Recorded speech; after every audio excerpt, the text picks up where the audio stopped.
Say this. Know when to hold them. Know when to walk away. That's the name of my message today. Any cards players in the house?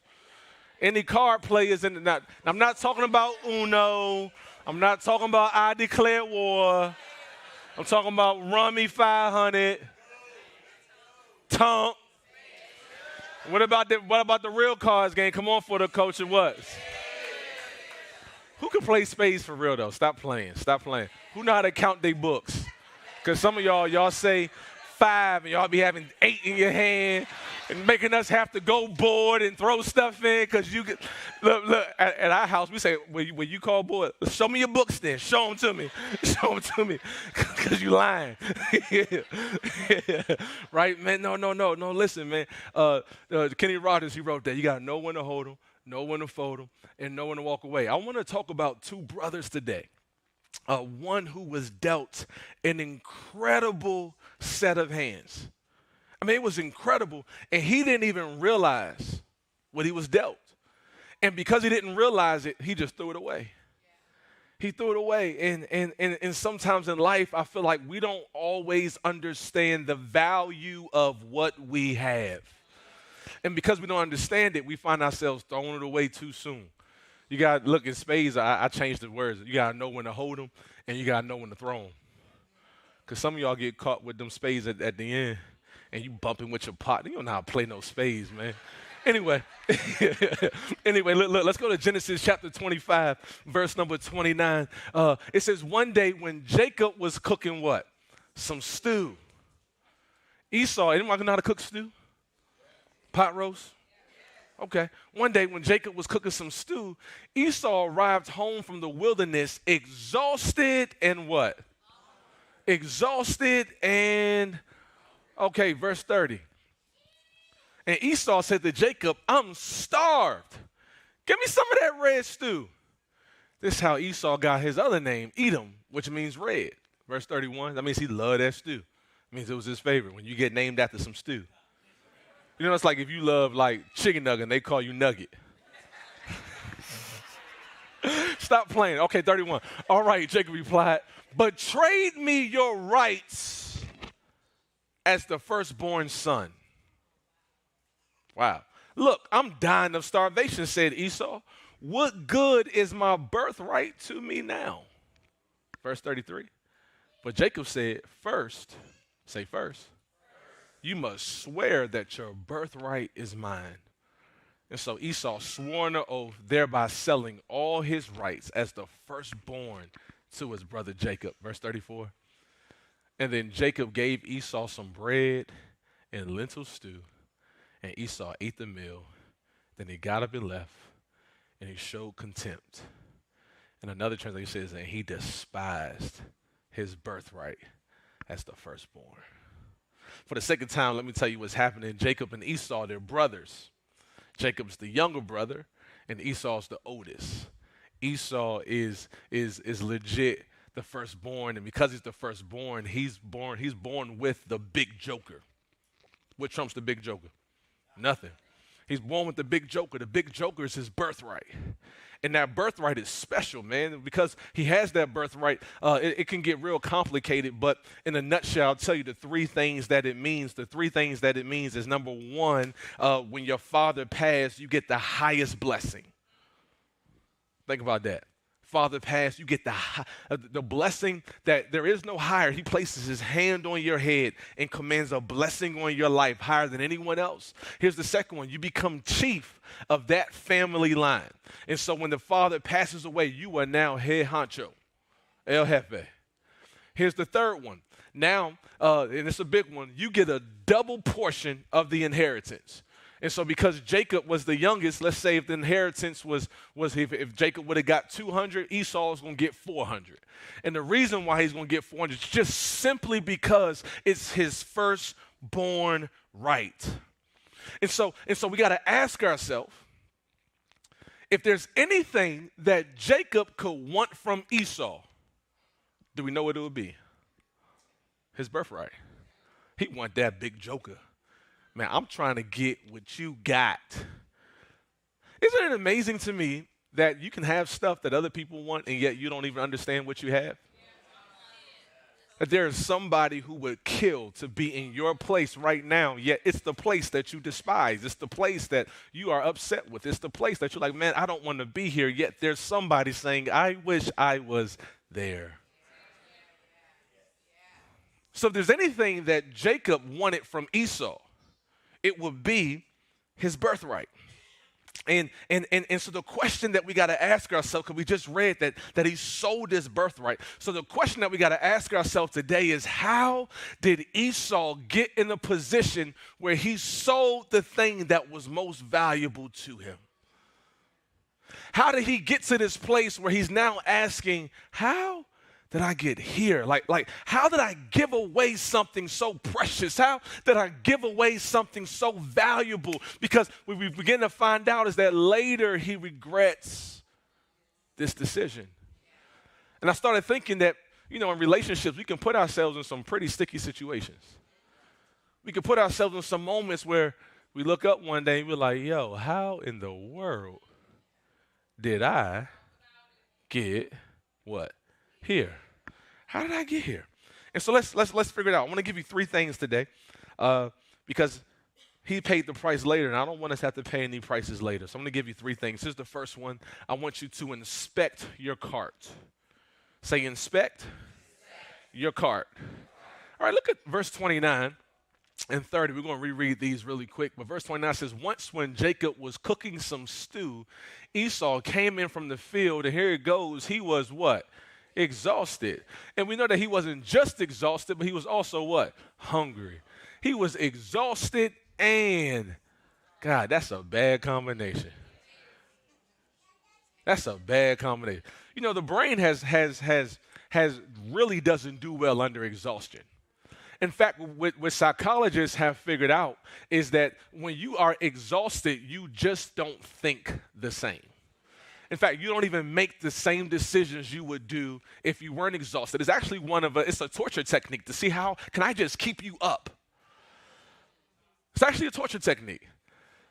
There are some places where that is part, like they just want to keep you up there because I know if I can keep you up, I can throw you off. And so they just want to keep him up, and so he's not only just exhausted, but he's also hungry. Hangry. You ever met somebody that was hangry? You ever been hangry? Hungry? Why wait? Right? But in January, this church, we completed a fast. Remember that? Yeah. 21 days of prayer. 21 days of prayer and fasting. If you're new to fasting, you know what it is. We was hungry. As a church, we were just hungry. We were seeking God's face, hungry. So day 16 or so, I went to the grocery store. I don't know why, but I went to the grocery store while hungry. Any of y'all ever went grocery shopping hungry? Hey, I was actually at this point probably famished. And so what happens though is when you go to the grocery store hungry, somehow stuff get in the cart that really shouldn't be in the cart. I'm picking up anchovies. I'm I don't even know what anchovies is, but at this point,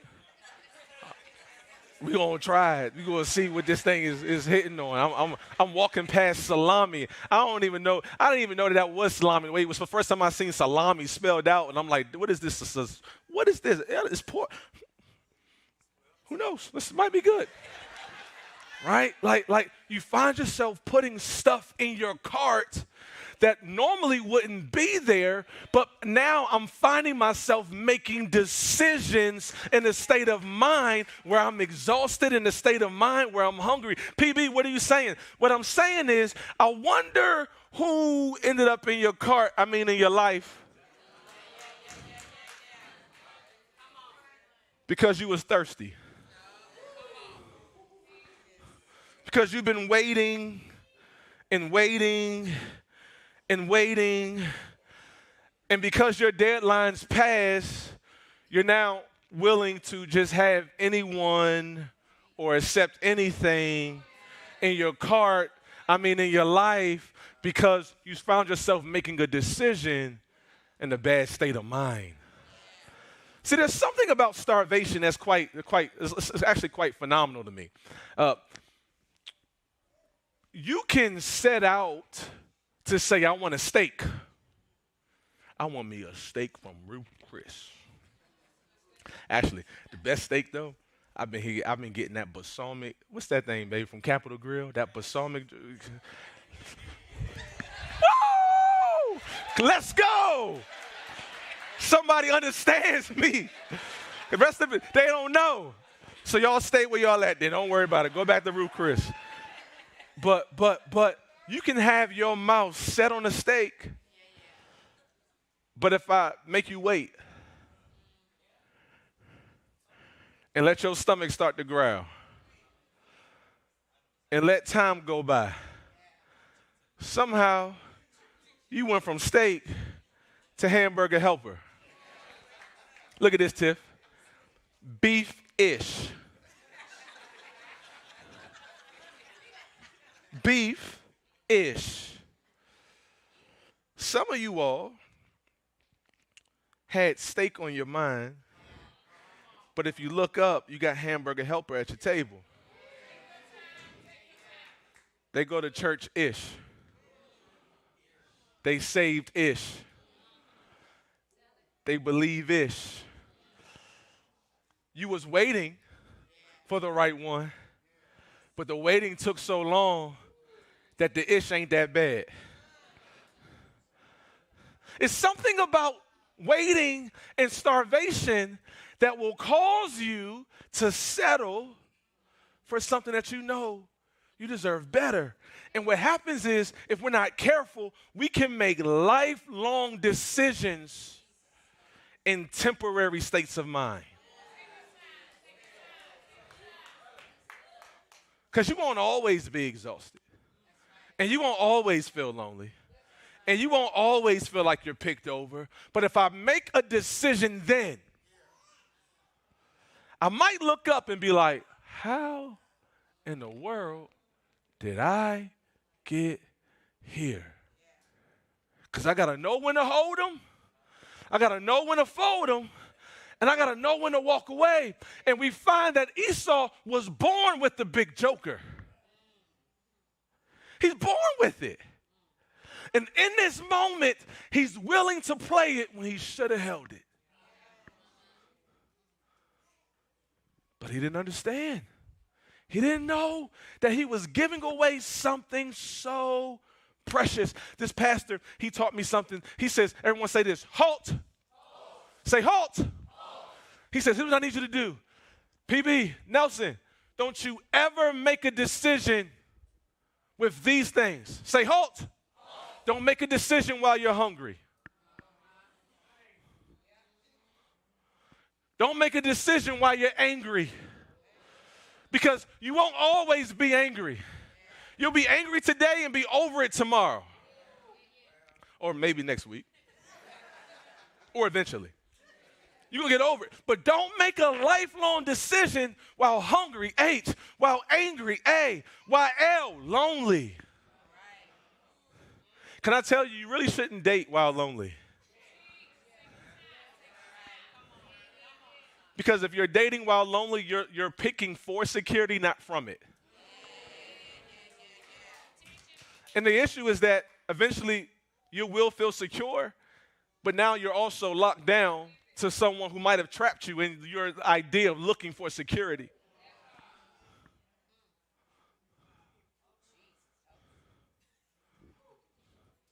I shouldn't make decisions while lonely. I shouldn't go on websites while lonely. Maybe I shouldn't go on this lunch outing while lonely. L, say halt. Hungry, angry, lonely. Here's the next one, tired. And he's talking to me saying, please, please, please, please, in your position, here's what I need you to do. Just halt. Don't make decisions while you're hungry. Don't make decisions while you're angry. Don't make decisions while you're lonely. And don't make decisions while you're tired, because you might just wake up and say, how did I get here? Everyone say halt. So we begin to understand Why Esau? Like, we understand the mindset. We don't got the why yet, but we do understand the mindset. The mindset is that he's exhausted and that he's angry. And when we're exhausted and angry, we don't really make good decisions, or hungry. We don't really make good decisions. And so he's entertaining a conversation that he really should have just walked away from, but his state of mind is messed up. So now we got to figure out, but why did he do it? And we look at verse 34 and we get the why. And here's the second point I'm going to ask you. Do you have misplaced value? Do you have misplaced value? Because if you read 34, check this out.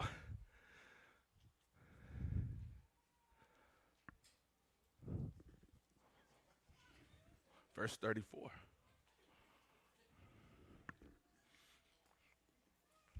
Then Jacob gave Esau some bread and lentil stew.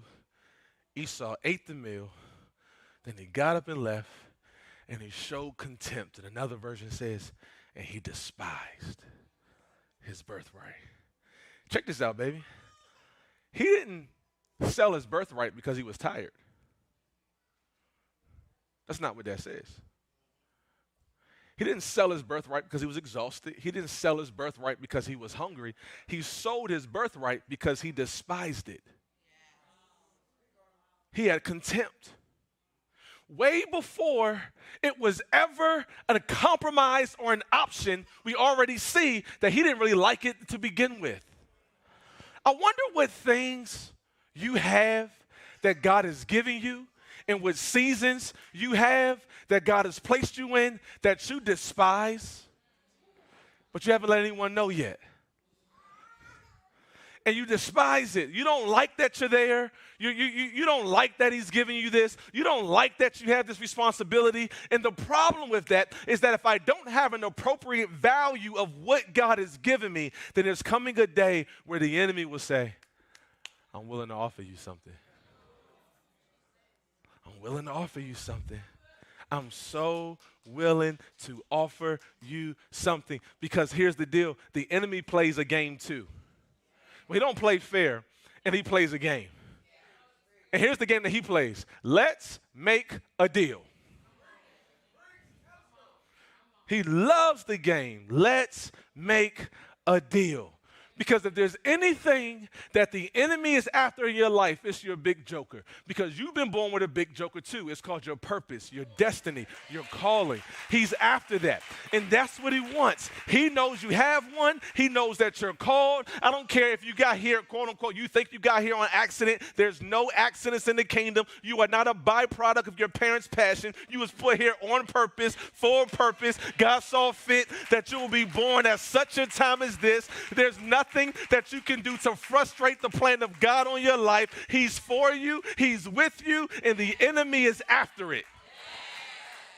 He's after it. It's your big joker. It's your trump card. Because here's what you got to, why is it a trump card? Because anytime he tries to attack you, you can just say, okay, here goes the trump card. Man, I'm called, and all things work together for the good of those. Are you hearing what I'm saying? You've got a trump card, and the enemy wants you to devalue it. So he plays, let's make a deal. Any cookers in the house? You know what this is? You don't know what that is. What she say?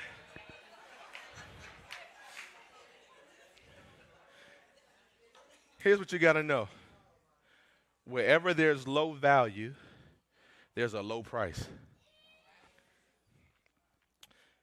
And wherever there's high value, the higher the value, the more priceless it can become. Like for some of you, your children are priceless. It's a non-negotiable. Ain't nobody messing with your children. Who gonna mess with your children? Q said, I wish you would. But here's what your spiritual enemy's banking on. That everyone in this room got a price. And you're willing to sell for something.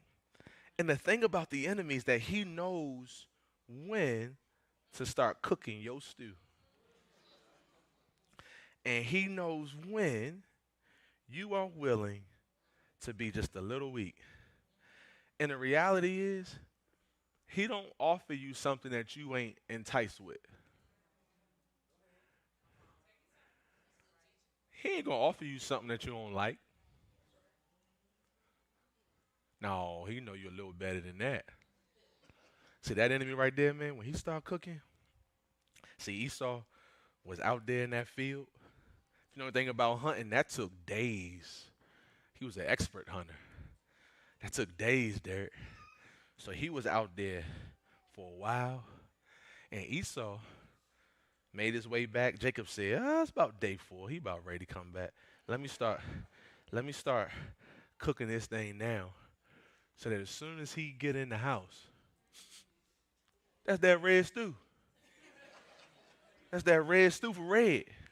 You know they call me red because I like that red stew. And he started cooking that meal. And see, because the enemy going to send you just the way, he going to send her or him just the way you like him. See, if you don't like skinny, he ain't going to send you skinny.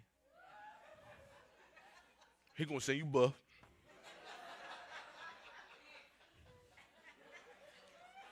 If you don't like light, he going to send you Michael B. Jordan.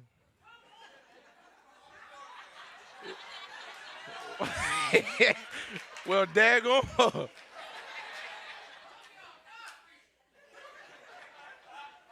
And the thing is, he knows when to offer it. He's not going to offer you your pot of stew. This is soup. He's not going to offer you your pot of stew. Listen to me. When you are fasting and when you praying and when you and your spouse are in the best situation you could ever imagine, he ain't got no stew for you then. He gonna wait till y'all ain't talked to each other in a little bit. You feel like she giving you the cold shoulder. You feel like he ain't been kind and he not looking you in his eye and always got his phone in his hand when he talk to you. And then that's when that guy at work say, you look so good today.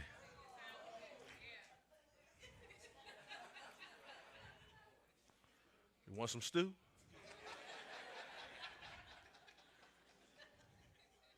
See, the enemy wants to say, let's make a deal. And here's the deal. Because Esau was in a predicament. Because Jacob said, give me some of that stew. He said, you can have it, but you got to sell me your birthright. See, what the enemy does is he says, hey, you want some stew? Man, let me get that marriage, man. You want some stew? Man, let me get them kids. You want some stew? Let me get that integrity up off of you. You want some stew? Man, let me go ahead and come after them morals. You want some stew? Let me go ahead and come after that sobriety real quick. Come on. Let me here's the deal. I want to make a deal with you that you will cause you to settle for the immediate and you give me the ultimate.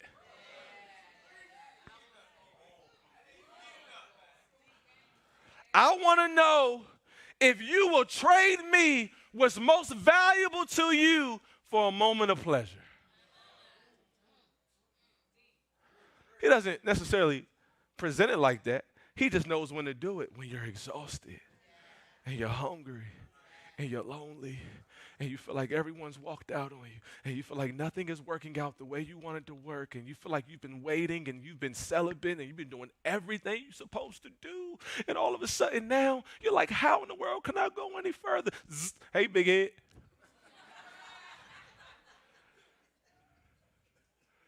Want some stew? And the reality is that all of us got a pot of stew with our name on it. Ain't none of us exempt. We all have a pot of stew with our name on it where he's like, yo, I'm cooking it up for you at just the right time. And what makes these trades so lopsided, when you ask yourself, how in the world would Esau do that? Like, how did he just sell it away? It was because he didn't decide from the beginning what was priceless. So you got to decide from the beginning what's priceless. You got to decide from the beginning what's not on the table. You got to decide from the beginning, yo, we're not going to do this. From the beginning, you got to make a decision, yo, my marriage is not for sale. You got to make a decision from the beginning. Yo, my integrity is priceless. There's nothing you can hold. You got to make a decision from the beginning that this season that God has me in, while I don't understand it and it doesn't make sense, I know he's placed me here. I know it's where I'm supposed to be, and this is not for sale.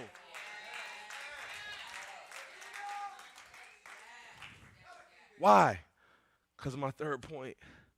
Because I want to avoid the bitter cry later. You see, here's what's crazy, baby.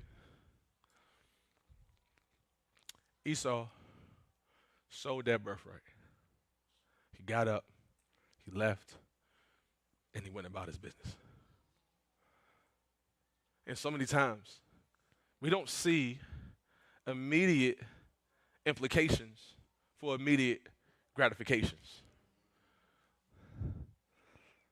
So some time goes by. He probably forgot that he even let that thing that was so precious go.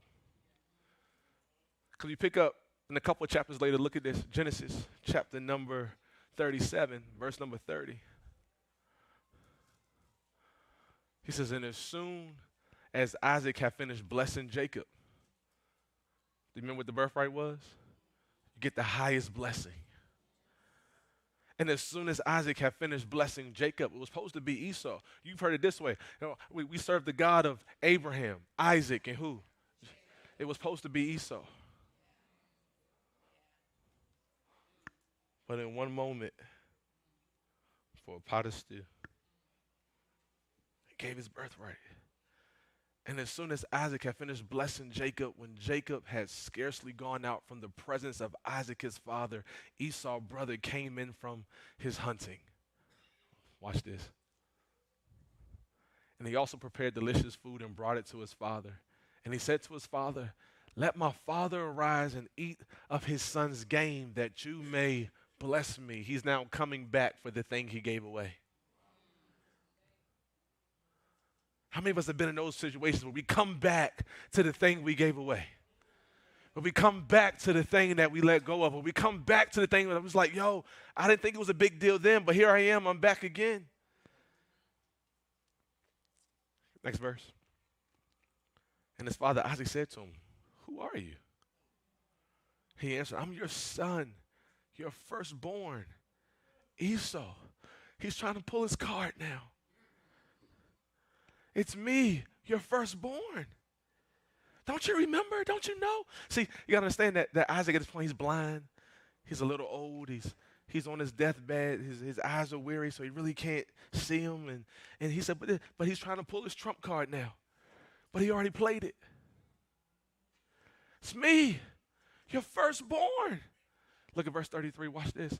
And then Isaac trembled very violently and said, who was it then that hunted game and brought it to me, and I ate it all before you came? I've blessed him.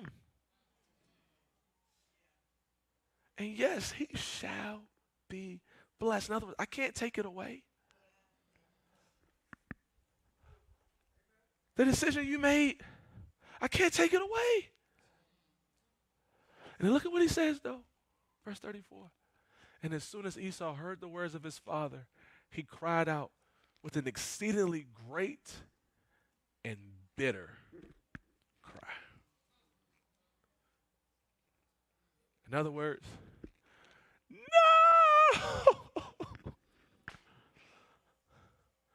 I didn't realize when I traded that I was given.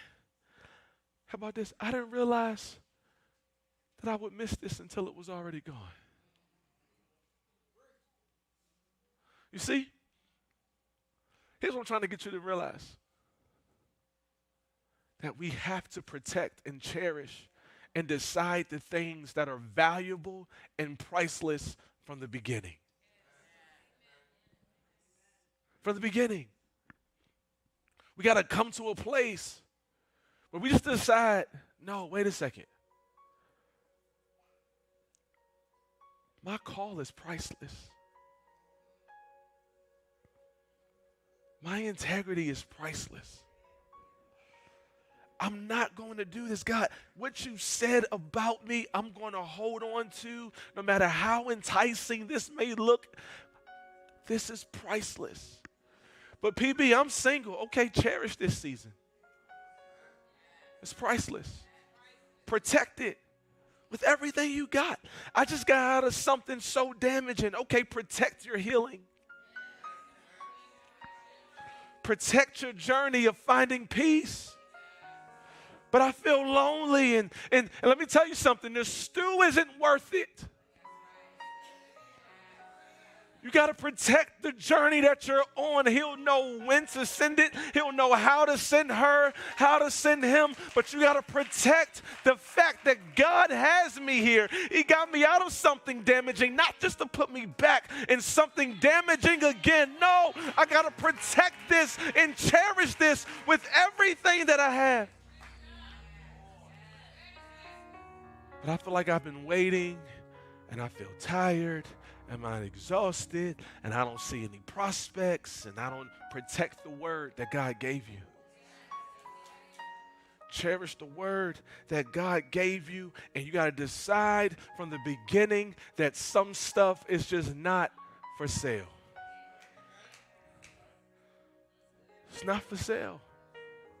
Man, this overtime seems so enticing. Man, I can get some good money for this. I can do this. But not at the sale of my family. I'll never get this time back with them. Man, I want to go out and I want to hang out and I want to turn up and I want to live my best life at this sale of what? You ever heard this? You say yes to one thing, you say no to another. I'm going to switch it up. You say yes to one thing, you're selling something else. What are we selling? What are we giving away? Have we checked to make sure that I'm not giving up what's priceless? Because your calling is priceless. The season that God has for you is priceless. Pastor, I feel like I already sold it. Okay, ask for God to renew your mind, to renew your hope, and to grant you new mercies today. And to do that, all you got to do is wake up and say, God, give me a new perspective of what you've given me. And I'm taking the for sale signs off. And I'm putting this on the top shelf, and I'm saying, man, this thing here called my life and the season that you have me in and the spouse that you've given me and the kids that you've blessed me with and the mind that I have, it's priceless. You got to remember, listen, I know right now maybe your marriage feels tough. Remember the vows that you made and how excited you was when you stood at the altar and say, it might not look like it now, but good things are coming. This is priceless. This is priceless. Because we don't want bitter cries later. But we got to explain to our children what happened.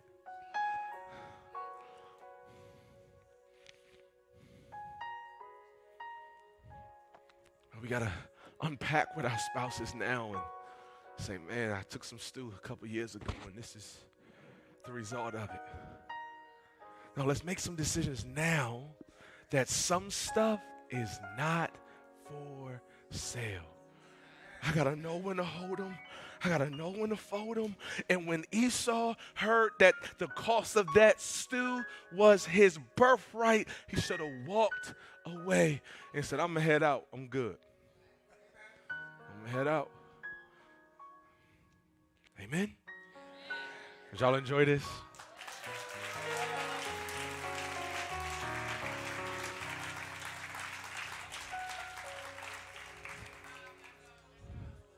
Come on, let's pray. God, thank you so much for being so good. Father, we may have some misplaced value, and we ask that you remind us of who we are, what you called us to. what you have for us. We're grateful. Yeah, the price just went back up. And we're going through our life and saying that certain stuff is just not for sale, God. So we thank you, we honor you, we praise you. All our eyes closed and heads bowed. I want to pray for one more person. I want to pray for the person who says, I want to give my life to Christ. Because your soul's not for sale. No, Jesus wants it. He's already purchased it so that you could spend eternity with his Father, and you now call him your Father. When you come to this place where you say Abba, which is just Daddy. He loves you. He cares for you. Maybe even right now your heart's racing and you're like, what is this? It's simply Jesus knocking on the door of your heart because he's a perfect gentleman. He's saying, hey, would you allow me to come in? I want to invade this place. I want to give you a peace that surpasses all understanding. And even if your life doesn't feel like it's changing right now, here's what's going to happen. You're going to change. Your perspective's going to change. You're going to have a hope in the future. And we're not going to do anything spooky or scary. We're not going to ask you to come to the front. We're just on the count of three. We're going to ask you to say this simple prayer after us. 1, God loves you. 2, your life would never be the same. That's you. 3, say, God, today I give you my life. I believe in my heart and confess with my mouth that Jesus Christ is Lord. Come on, let's celebrate.